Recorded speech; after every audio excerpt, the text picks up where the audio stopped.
Não, não, não, não, não, não, não, não. Não peça paciência. Pediu?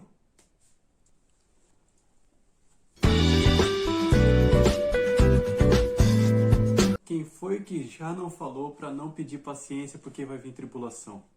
Você também caiu nessa? Vamos ver isso nesse vídeo. Olá, sejam muito bem-vindos. Eu sou Carlos Eduardo e você está no Meditando nas Escrituras. Pois é, hoje a gente vai falar de paciência e tribulação. É um grande ensinamento que Paulo deixou pra gente no capítulo 5 de Romanos, que a gente vai conversar um pouquinho agora, beleza?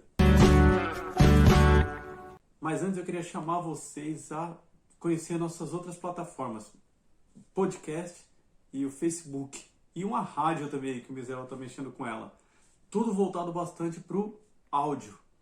Podcast tem muita coisa boa lá, e o Misael também está fazendo a rádio, que ele está lançando junto no Facebook e num site também, que eu vou deixar o link aqui embaixo. Lá no podcast, o Misael está fazendo um estudo sobre o livro de Gênesis. E ele já está bem adiantado, então tem pelo menos 3 áudios lá sobre Gênesis e tem também os cristãos que marcaram a história.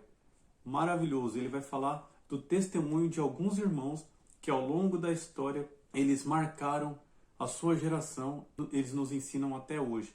Então vai lá no Spotify, no Google Podcast, no Deezer e no seu agregador favorito aí de podcasts e ouça o podcast do Meditando nas Escrituras. MNE, Meditando nas Escrituras. Você vai achar um conteúdo bem bacana lá. Nesse vídeo eu ainda não estou usando o microfone que vai chegar. E provavelmente o próximo já vai estar com um microfoninho novo, lindo e cheiroso que a gente ganhou. E eu venho aqui agradecer muito o Samuel, lá da Coma Aqui, que é uma salgateria que tem ali na Jorge Tibiriçá, aqui em Presidente Venceslau, e também Samuca Gás, que também está aqui em Presidente Venceslau. Vou deixar os contatos aí embaixo para vocês darem uma força lá para o Samuel, que está acreditando aqui no canal e nos presenteou com um belo microfone que vai fazer com que o áudio fique muito mais agradável de ouvir. O áudio vai ficar agradável de ouvir, não é que minha voz vai melhorar não, vai continuar essa coisa que é aqui, mas o áudio vai estar mais limpo, o áudio vai estar mais bonito. Graças aí a Deus, a gente agradece primeiramente a Deus que tem usado aí o Samuel para abençoar o canal. Obrigado, Samuel, louvado seja o Senhor pela sua vida. Continua com a gente aí, a gente continua com vocês, beleza? Pois é, então, aqui no livro de Romanos, na carta aos Romanos, Paulo está tratando de algo maravilhoso, porque os irmãos ali de Roma eram judeus convertidos ao cristianismo, né? Ninguém plantou a igreja em Roma. Muitos acreditam que são judeus que estavam no dia de Pentecostes, né? Viram ali o batismo pelo Espírito Santo, que muitos irmãos ali foram convertidos, mais de 3.000 almas convertidas no discurso de Pedro, na pregação de Pedro. E existiam pessoas de muitos lugares ali. Então, quando eles voltaram para os seus lugares, voltaram com essa novidade maravilhosa que Pedro tinha falado. E começaram a viver conforme aquilo que Pedro tinha ensinado. E aí essa comunidade de Roma nasceu e cresceu muito. Ela era formada praticamente por judeus, na sua grande maioria por judeus, convertidos ao cristianismo. E Paulo manda carta a eles, aos romanos, chama de romanos porque eles estão em Roma, a fim de se apresentar, porque ele queria passar por Roma para pregar na Espanha. Era uma estratégia que Paulo usou de passar por aquela igreja, arrumar ali uma forma de ficar um tempo, pegar suprimentos, ter apoio, tanto que ele fala de ser enviado à Espanha pelos irmãos de Roma. Mas acontece, como era bem comum naquela época, a perseguição, né? Imagina um judeu se convertendo ao cristianismo, a pressão que é aos judeus, né? E também tem toda a pressão que Roma já estava começando a exercer sobre os cristãos. Embora Roma não diferenciasse muito ainda quem era cristão, quem era judeu, eles achavam que cristianismo era só uma divisão interna dos judeus e não uma nova religião que tinha surgido ali. Então eles não davam muita ligança, mas quando eles começaram a ver que era uma nova religião, e isso era proibido no Império, né, surgir novas religiões, então começava também uma certa pressão dos romanos em cima dos cristãos. E aí, nesse contexto de judeus convertidos, a pressão histórica, a pressão cultural, a pressão religiosa e a pressão do Estado sobre esses irmãos, começou a haver, dúvidas. Começou a haver questionamentos, começou a haver esfriamento, começou a haver uma série de coisas que Paulo decidiu trabalhar em cima desses irmãos e trazer esclarecimentos a esses irmãos sobre o que é a fé, o que era aquilo que eles estavam passando. Aproveitava que ele já estava com essa intenção de passar por Roma para ir à Espanha. Ele também apresentou toda a sua teologia, tudo aquilo que ele acreditava, aproveitou para embasar ainda mais o ensinamento que aqueles irmãos tinham sobre Cristo, sobre a queda, sobre o arrebatamento, sobre perdão de pecados, sobre a remissão, sobre a grandeza e a suficiência de Jesus Cristo, sobre o serviço a Deus, e tudo isso nessa carta. Tanto que alguns chamam essa carta de o Evangelho completo, vamos dizer assim, né? Que vem desde a criação, passa pela queda, passa pelo ministério de Cristo, a redenção do homem, fala da glorificação, fala da vida aqui. Então é uma carta muito completa. Inclusive tem um pastor que diz que se todos os livros da Bíblia fossem perdidos, se só achássemos a carta aos Romanos, estudando a carta aos Romanos seria suficiente para nascer fé em nós e nos voltarmos a Deus, porque ela é completa, ela tem muita teologia dentro dela. Deus usou Paulo tremendamente para escrever a carta aos Romanos, e Paulo, maravilhado, eu acho, com aquilo que Deus estava produzindo através dele, que chega no capítulo 11, nos versículos 33 até o 36, salvo engano, que Paulo solta um grito de glória. Ó profundidade das riquezas, tanto da sabedoria quanto da ciência de Deus. Quão insondáveis são teus juízos e quão inescrutáveis os teus caminhos. E Paulo, ele fala quão grande é a obra do Senhor. Porque dele, por ele e para ele são todas as coisas. Glória eternamente a ele. Amém. Paulo vê a obra de Cristo e ele, maravilhado, solta esse hino de vitória, esse hino de adoração ao Senhor. E é muito bonito de ler e reler esse hino. Tem louvores embasados nesse hino. Acreditamos que a igreja antiga cantava essa parte, ou Paulo reproduziu a parte que a igreja já cantava, né, na carta, para expressar tamanha admiração, tamanha adoração, tamanho deslumbre diante da obra redentora de Jesus Cristo, da obra redentora de Deus, do ministério do Espírito Santo na igreja, dentro dessas frases ditas aqui. Romanos capítulo 11, do 33 ao 36. Mas vamos voltar lá para o capítulo 5? No capítulo 5, Paulo está tratando da fé. E está tratando da reconciliação do homem com esse Deus maravilhoso, santo e justo. E um homem caído, um homem carente da misericórdia de Deus.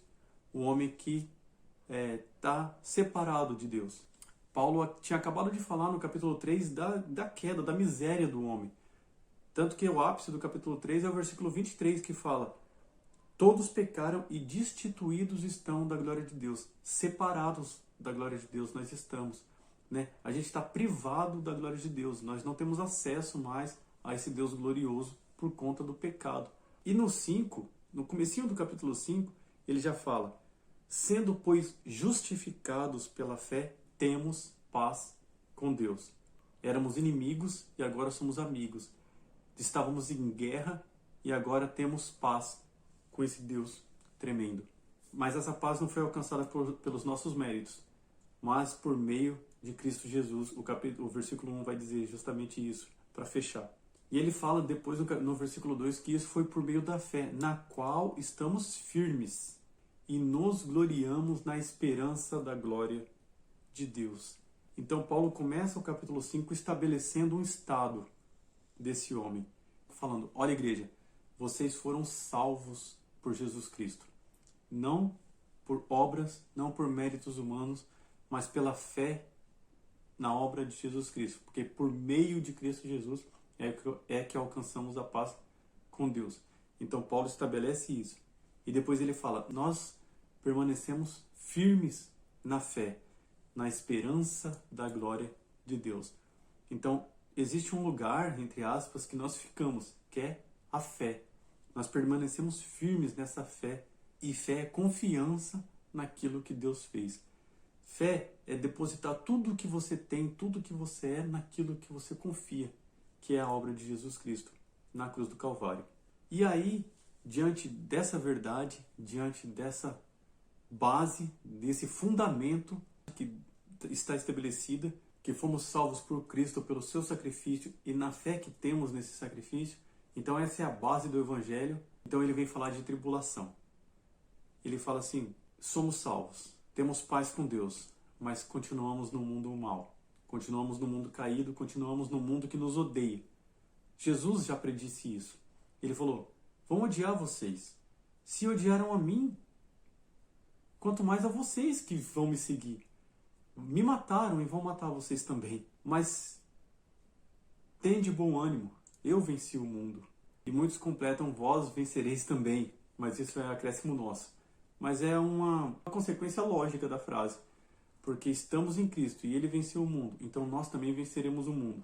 Mas não venceremos o mundo no sentido de vamos estabelecer um reino cristão aqui na Terra que vai dominar sobre as outras nações.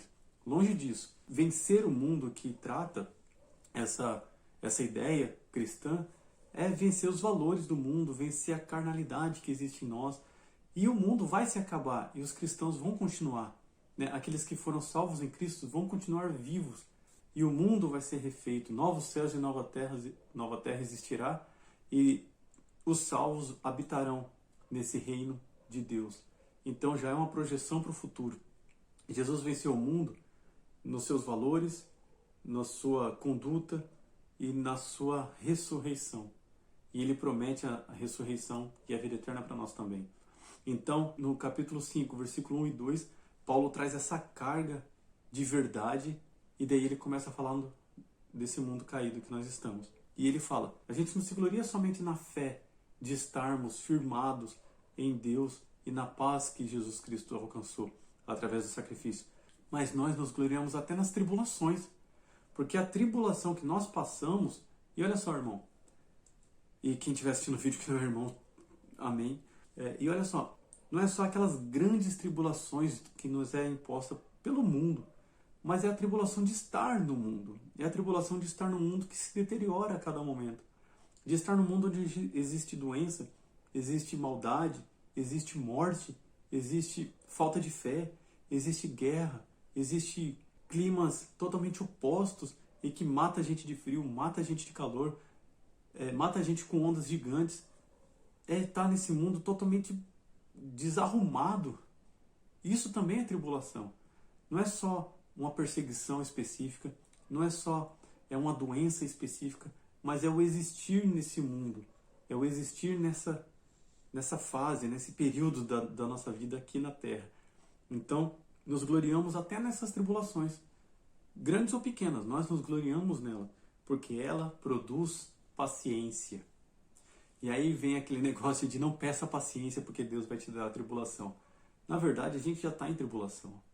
Na verdade, a gente já tem tribulação suficiente para trabalhar a nossa paciência. E a ideia não é que se você pedir paciência, Deus vai te dar tribulação. A ideia é o seguinte, você já está em tribulação.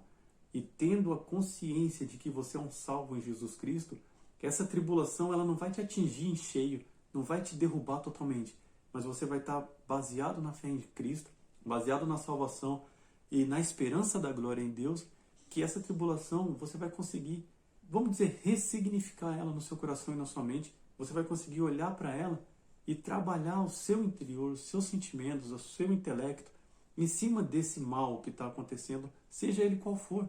E trabalhando Deus e seu conhecimento e o Espírito Santo trabalhando em você, diante desse mal momentâneo, o crônico, isso vai te trazer paciência, vai te trazer paz, vai te trazer esperança, que é a continuação do versículo.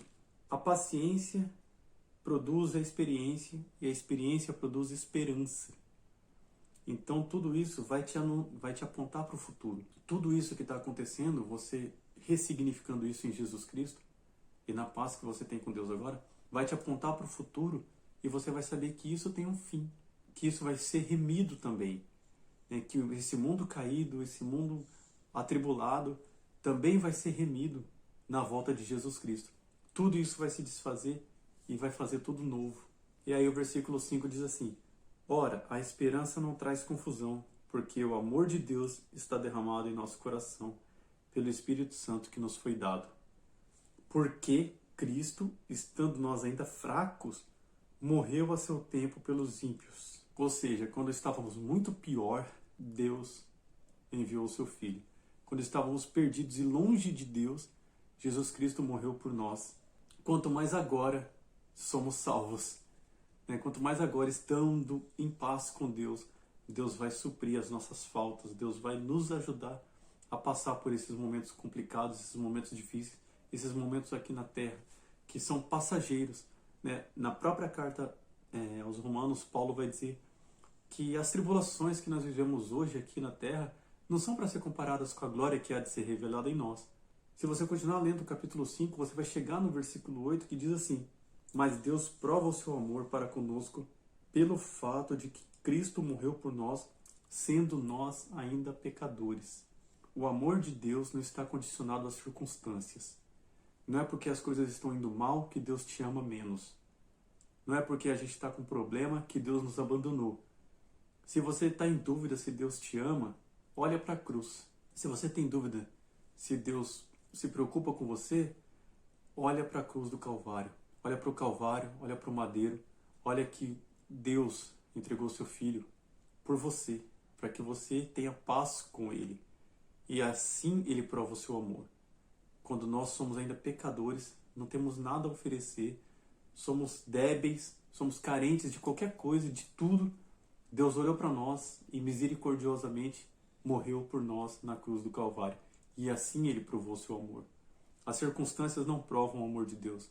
As circunstâncias só mostram para nós que temos que ser pacientes, porque isso vai passar. E isso, somado à consciência que temos paz com Deus hoje, vai produzir essa paciência. E essa paciência, com o passar do tempo, vai nos dar experiência, né? E a experiência, com o passar do tempo, nos dá esperança. Então é uma constante. A tribulação, quando a gente olha para ela com os olhos de Deus, com os olhos cristãos, com os olhos do Espírito Santo, e no final ela vai nos dar esperança. E a esperança não traz confusão. O que isso quer dizer? Quando você se percebe num ambiente ruim, você se percebe no mundo caído, você se percebe num problema familiar, você se percebe num problema de saúde, você se percebe, sei lá, num caos na sua vida, isso não vai te trazer confusão no seu coração. Isso não vai te trazer desespero, a sua última consequência. Isso não vai te desconectar de Deus. Pelo contrário, você vai ter um coração mais centrado no Senhor. Você vai ter um coração mais aberto às coisas de Deus. Isso não quer dizer que você não vai sofrer. Isso não quer dizer que você não vai chorar. Isso não quer dizer que você não vai viver aquele momento de dor, aquele luto. É importante que nós vivamos o luto. Mas também é importante que nós sabemos que o Deus que morreu por nós, Ele continua operando em nós, para nos mantermos vivos eternamente. E Ele vai voltar e resgatar a tua igreja. Então Ele prova o amor dEle, entregando o seu Filho na cruz. Ele provou o seu amor na cruz do Calvário. E o 9 ele fala: muito mais agora que fomos justificados pelo seu sangue, seremos por ele salvos da ira. Esse Deus justo e santo vai voltar e julgar o mundo. Mas a ira de Deus, quando for derramada sobre a terra, o versículo 9 diz que nós fomos salvos dessa ira. Nós somos separados dessa ira. Nós somos colocados de lado por onde a ira vai passar. Então, esses que são colocados de lado é que vão viver eternamente com o Senhor, livres, santos, justificados, em paz com esse Deus Criador. Isso é maravilhoso. Então, não precisa pedir paciência quando você for orar. Peça a sabedoria, mas também peça a consciência de que Deus é bom, morreu por nós, vai voltar e nos resgatar. E se Ele morreu por nós quando nós ainda éramos pecadores, sem nada a oferecer por Ele, muito mais agora Ele vai cuidar de nós, tendo nós paz com Ele, através de Cristo. Ele olha por nós, Ele cuida de nós, Ele nos abençoa com a sua presença. Beleza? Esse é o vídeo de hoje. Fica com a gente, curta, comente, compartilhe, ative o sininho. visite o Spotify, visite o nosso podcast, vai lá no Facebook do Meditando, curta lá, comenta alguma coisa, comenta aqui também, né? Se você já orou, teve medo de orar pedindo paciência, comenta aí como que o vídeo te ajudou, como que o vídeo te trouxe paz ou não, né? Comenta com a gente, ajuda a gente a fazer o canal, ajuda a gente a crescer com o seu comentário, com a sua curtida, com o seu compartilhamento. A gente agradece, fiquem com Deus e tchau.